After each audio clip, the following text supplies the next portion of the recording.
laki yan, laki yan. Yan. Malaki. Ay, sa laki yan. Mahirap pala. Hira.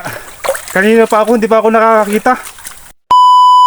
So, hi mga Mima! Magandang araw! For today's video nga ho pala, ipapakita ko nga ho sa inyo kung paano at kung saan matatagpuan or kinukuha iring tabunganga or kung tawagin din sa amin tibangka or tabangka. Magkakaiba nga ni ho pala ang tawag niri sa amin. Kaya nga ho siguro iri tinawag nilang tabangka or tibangka kasi nga ho iri nakukuha sa tubig tabang. Ito, laki yan! Laki yan! Yan. Malaki. Yan. Laki! Oo. Ay. Daw. Kaya sino nakatali yan? Ay, sa laki yan. Mahirap pala. Hira.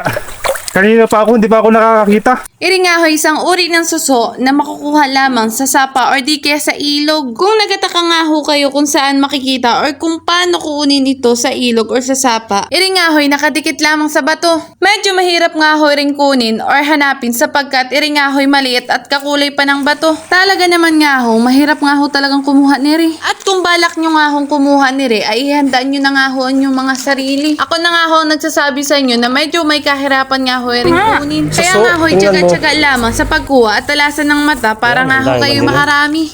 Tabunganga ang tawag dyan. Eh, hindi naman.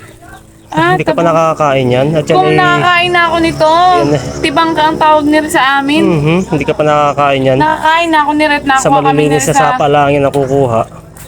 Ha, nakuha kami sa ilog ha.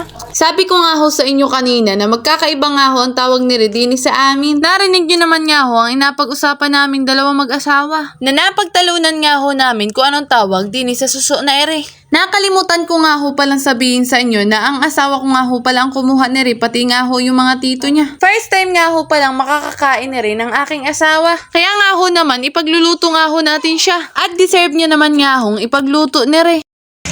Tingin mo na sa camera. Pakit mo na ikaw kahit di ka cute. Maganda kayo, hindi ka naman cute. Maganda kayo, hindi ka naman cute.